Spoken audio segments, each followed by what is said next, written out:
Doctor साहेब या नेते या, काय म्हणताय? अहो डॉक्टर साहेब झोपच येत नाही बघा. दिवसा नाही रात्री नाही, झोप पाक उडून गेली बघा.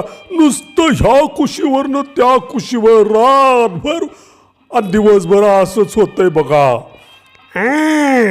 आता हे 4 तारखेपर्यंत असंच होणार बघा नेते. हो, काय म्हणताय? त्यानंतरच झोप येईल. काय?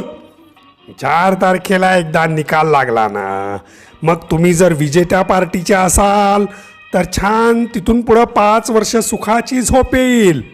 हो, आणि जर पराभूत पार्टीचं असलं तर? मग कायमची झोप, म्हणजे तुम्ही थेट वरती जाणार ढगात.